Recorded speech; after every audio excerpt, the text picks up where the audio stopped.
Maybe we give up game 1, come back for game 2. Probably no. I think we might be in for some more, but yeah, that's like very typical me there. Of yeah, just effing up a whole game with some technical difficulties. But yeah, hopefully it will get better for game 2 to 7. And on the right hand side, thing we kind of predicted, a lot of damage there with the Conquistadors against Skull. Skull gonna throw up the panic tower on his wooden stone. Pike might be able to pick a couple more vills off. Only if he goes around or micros a bit. Obviously a unit very easily microed. Some knights now coming in from Yannick, but no upgrades. Not sure how well they will perform against only 2 Conquistadors. Another extra TC, some stone walls. And Loiser kind of only trying to boom here, trying to reclaim his area a bit. On the other side, now the pressure should come in from Wander. A good raid here from Spaden. Error forced to run all his villagers. Oh yeah, that's true. Couple.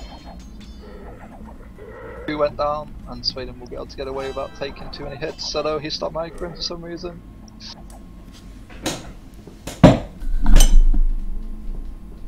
So where is Wander's army? Okay, Wander's army's coming in around the back now. +2 defense from Wander. That's quite a big investment early Castle Age. Be looking to actually fight and win. Okay, so now the crossman on the left hand side, trying to do some damage, but only some kills there against the villagers from Spain before. Now needs to retreat, point pretty close, and I hope that in the end of the game, when all the technical difficulties are finally figured out, well, I can do serious casting. Kind of getting the first feeling of the game now, and trying to fix the sound as well. Should be better now. Sorry for all the problems there, guys, but yeah, I hope we're in for a long session here. More TCs coming in from Pike. Let's take a look at villager count. The 2 pockets in the 70s, the 2 flanks in the 30s. That's very weird. And 50 till 65 from all the naps, so they're a bit closer there. Flanks really did bleed against some raids there already. Yeah, we can see Loiser is very far behind in the bill counts, so got some catching up to do, and it's whether don't think we'll see Janik let him catch up at all. We'll see some big night raids, I feel like. Okay, so now might need to delete this house here and defend a bit, go home with all his expos. And that's a deadly fort there from Titone. Arrow about a mangonel now, and those expos are super clumped up. We might see a big hit here. Oh, just barely dodged. Oof. Yeah, some good attention there paid by Era. Yeah. Loja now going for the defense upgrade, so he wants to go for some units. Has +1 defense now on his camels, trying to defend some against the raid of Yannick. He already has +2 defense, so some villagers obviously will go down. Spade now trying to come to help. As you can see, 4 stables for Yannick now. Absolutely wants to raid Loja, who's absolutely struggling to get all his villagers into TC. Now only down to 73 villagers there, without building more than 5 units in this game. Yeah, we can see Janik is already in the position where he can spam 4 stables across the map, and he's just got his Garrow point in Loisa's base. Needing Spaden to come in and help him out. It's looking pretty grim for Loisa at the moment. And losing more and more villagers. Seems like not all the villagers can actually fit into the town center, so that's super bad. Loisa dropping even further. Now below 65 villagers compared to Yannick's over 100 pop, 80 villagers there, 18 military, only knights, killing more and more villagers, and yeah, so many idle villagers as well in the town center. Let's take a look. 55 villagers and 35 of them idle. What a brutal game for Loisa here. Loister at this point, he is just dead. There's nothing he can do. So, and Tato we can see is already going to Imp.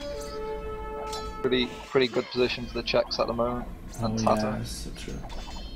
And now they can even pressure Spaden more and more. So Tato's Imperial Age sometimes is super risky, but at this time, since they're putting on so much pressure on the Pocketeer, which is Spaden, Tato absolutely has the time to do this early Imperial Age strategy. Yep, Spaden just not in position where he can go and really punish that early Imp by doing big raid on Tato's economy. But they might be able to catch Era's army out here. Though Wander is a bit far behind. Spaden doesn't really want to go for this on his own. Yeah, he can't really take this fight there. I think if both armies are together, Spaden and Wander could clear this up, especially with the hill. So Tato is going now, they're separated. Lots of damage on the Knights of Tato, and Era needs to run. I think he shouldn't even hit and run. I think just running. And I think Tato should just maybe sacrifice his small army to let Era get away, because since he won't be going Cavalier anyway, he doesn't really need those knights. Yeah, but Era absolutely needs his army of crossbows. Didn't go that bad for them. I think like 3 lost knights for Tato and maybe 1 expo for Era. Although they could have lost everything in a big clutch fight there. That's pretty reasonable for them. Yeah, very good. What was the reason there? Was Spaden's patrol or Spaden's chase not that great there? Yeah, I think Spaden maybe should have dedicated like half his army to try and block the escape route. On the other side we see Skull got an aggressive castle on Pike, taking him off that forward TC. But Pike is on the way to him, might be able to do something. We'll take a look at this pretty soon before we have the big fight, and I think that's kind of the best fight the Czechs could have hoped for there. Oh, although the Expos are now doing a bad job. Oh, some ground attack. And now big hits against the archers and sweet clear up. And that's good for Wander and Spaden because both of them are actually going to still use their army in Imperial Age. And yeah, now second castle, even third castle coming up for Tato. So that's pretty good. And the castle you said before from Skull. Yeah, controlling a lot of stone and gold areas there. And another offensive castle by Skull. Where is he getting the stone from? I'm not sure I like Skull building this second one. Maybe he has an idea that Pike should be on the way to Imperial since Pike just went FC after his drush. So it's just going to get tread down instantly. But on the other hand, maybe he wants to get Pike's base open so Janik can just get in with the Cavalier when Janik himself reaches Imperial. I mean, we can still see Loiza struggling quite a bit. Still 31 and 30 vills behind. Yeah, that's true. And still trying to get control of his main gold spot. And I think Spaden is even using one of his gold spots now. Because Loiza doesn't have the eco anyways to do, get this gold on the map. Well, Tato is just looking in a strong position there. If you compare Tato, who has now up 3 castles or something, and Loiza, let's take a look. Is he even up to Imperial Age? No, he's still researching handcard and doing some camels to the defense. So just the difference of mango dice on the map will be enormous.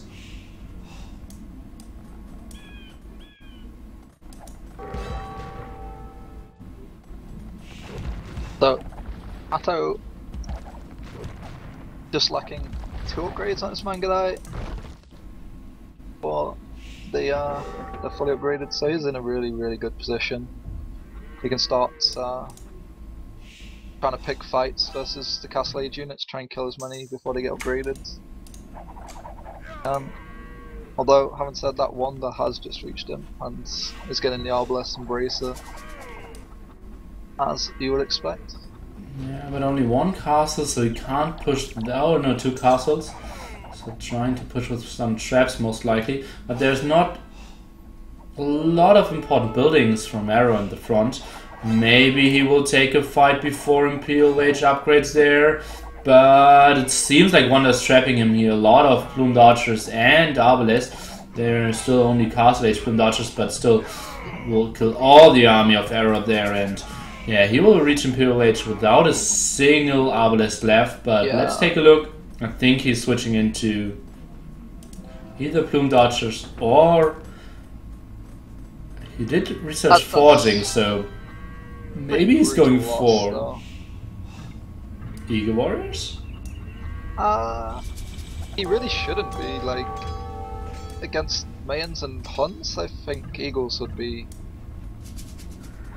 Yeah, I agree, like, the thinking is you don't want to have the double range units, you want at least one melee, but I don't know.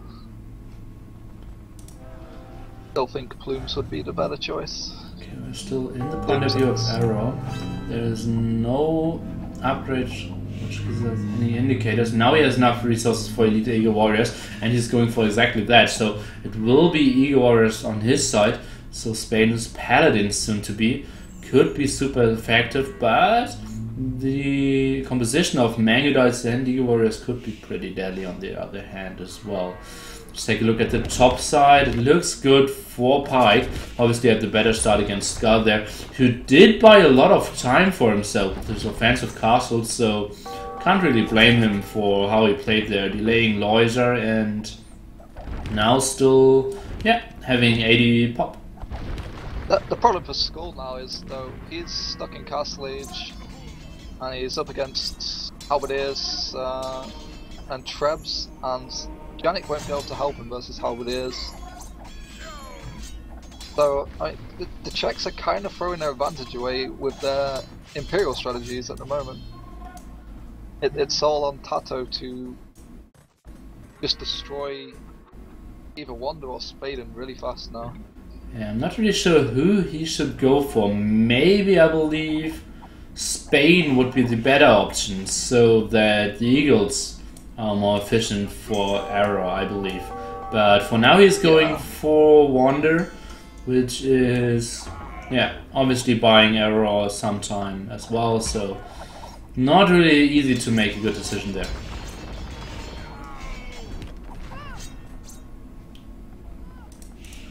I'm trying to get more to the north, and game is super close still. Points are extremely even. Now Yannick is going for a heavy CA and is doing all the upgrades, so he's switching into Cav Archers. That's a weird decision. This is the problem with having your two Paladin civs the same side. It's so much easier to play the Imperial if you have one range civ and one Paladin civ either side, like the Nabs have, even though Lois is currently still out of the game. In the late game, they can have the Paladin Mangudai combination super easily, and obviously we see Wander and Spaden already have their Archer Paladin combo going. The Tato can't really push against such a big army, don't you agree? Like, so many Paladins and Blooms. Although Sweden's wasting units there. Are you getting some lag in the game? Yeah, it isn't running super smooth, but it's running reasonable. Yeah. Oh, but I think I missed this. Spaden's got 40 Paladins about to hit Skull's base. Yeah, and there is not much. Yannick has some CA and a handful of Cavaliers, so that's not very good against Paladins for sure. And yeah, Skull has a nice eco there, but yeah, that will be all destroyed pretty soon. Loiser finally on his way to him. Better late than never.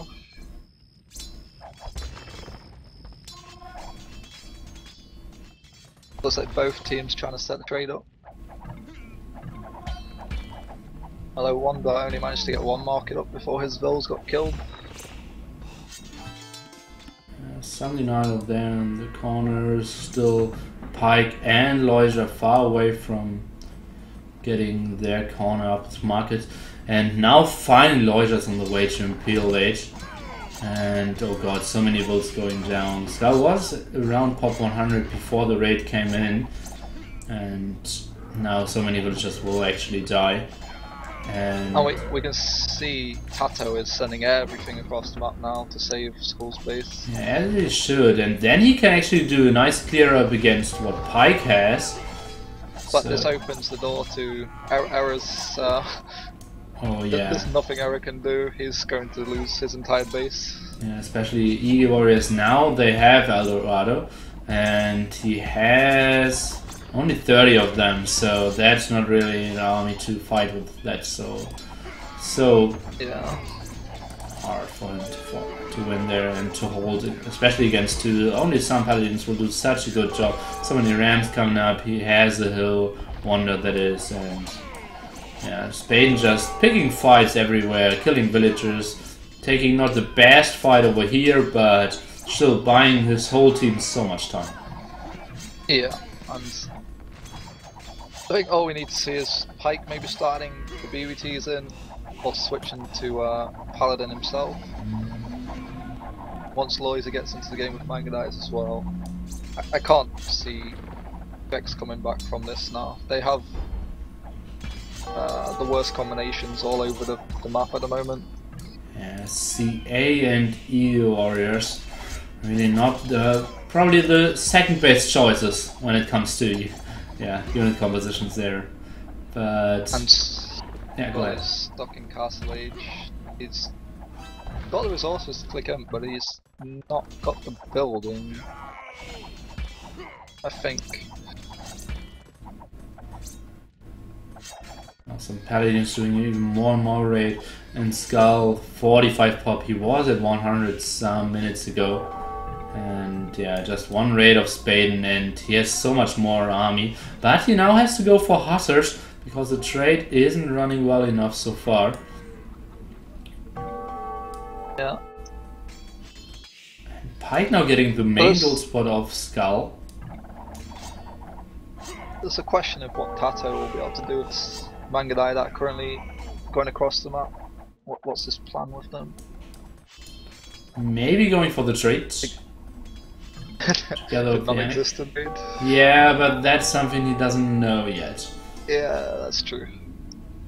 Normally, if there would be like 40 cards, we would say, oh, now that might be the game changer because he is denying the trade, and that's obviously bad timing. And it is a bad timing for the I mean, the naps, but obviously- still they're losing so much ground at the other flanks. Yeah. And Arrows even. He's got a Pike for an upgrade, but Pikemen are not going to do much versus the Plumed Archers. Yeah, such an amount of Plume Dodges as well, so.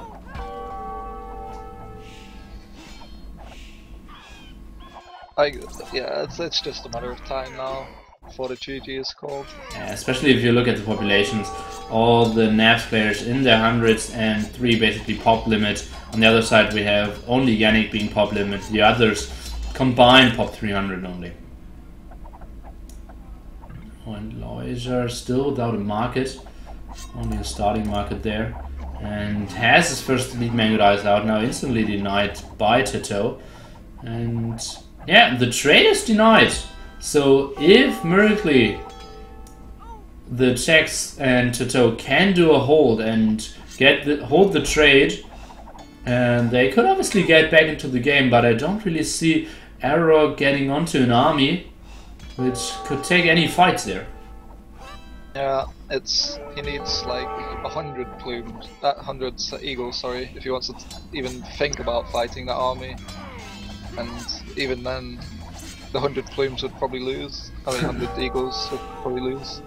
100 eagles, I think they could take this army, but only barely. But yeah, obviously he is like 95 eagles away from actually getting to this 100. So now they see, oh yeah, that wasn't great for us. They would lose the trade as well, lost so much ground. As you can see, right hand side was absolutely down as well. And that's the first win for Navs. It felt like the Czechs Devil's Justice had the advantage at early Imperial Age, last Castle Age. What happened there? Was it only the positioning? Positioning and then the unit choices. I think Error definitely should have stayed in the Archer line, and there was no reason for him to switch to Eagles when he's facing the Hun's pocket, and like literally zero reason. And then if he has the Archers out, got his castles up on his hills, he can maybe play defensive, and that allows Tato to switch to the other side to help Skull's base out, rather than Tato leaving him and then he's just dead. Like there's nothing he can do. Then Janik's switch to CAs, that didn't make any sense at all either. Like if he had the Paladin upgrades, he himself could actually go to Error's base and help out versus the Plumed Archers, which Paladins do really well against. So yeah, I think just really poor Imperial choices from the tech team there. Yeah, especially Yannick was super surprising for me. When Tato was middle with lots of manga dice. Especially team game players with this experience and this level, I don't think they should be making these kind of mistakes in their decision process. Yeah, I was a bit surprised as well. As you can see, Scarlet's early rush did really put him behind, never reaching Imperial Age there. But as we saw, Loja was super behind as well, very late Imperial Age. Very low trade I wanted to mention, and yeah, now the score is 1-0, and we are jumping, or not directly jumping into game number 2, but the home map of Devil's Justice will be islands. What do you think about that? I'm gonna join now as well. Thank you. Oh, Ladyhead! I think it was expected. I think when I was brainstorming the potential maps they would pick, we was thinking, you know, Arena, Black Forest or Islands. So it's not too surprising. They do have some excellent water players in Janik and Tato, of course. They are good in water. But we do. I mean, all of these guys on the nabs, except Spaden maybe. Like Spaden's slightly weaker on water maps, but yeah, I think it could be an even game, but maybe nabs a little bit slight favourites for it. Okay, slight favorite. I think one I would disagree with you. I think he feels very strong on water. Pike is super strong. Spain is super solid, and yeah, I think Loiser is. If you have to name someone who could have a weak game, might it be Loiser? On islands? Yeah. I'm not sure. I only think Pike is best. Like, I think Pike's the best pocket water player. Yeah. Like, out of almost anyone. Like, I feel like Spaden's Russian is questionable sometimes. He just has a tendency to die. But like that's just the way it is. But yeah, Loiser and Wonder is very, very solid. Very solid. It depends a lot on who is flank and who is pocket. Okay, so our obvious choices are Japanese, Huns, and Vikings. What's the fourth civilization? It's always going to be Saracens? Okay. Yeah. I mean, you could try something else that gets shipwrights and dry dock and all the rest, but there isn't that many, like Spanish, Mongols. Yeah, maybe. some teams went for Mongols.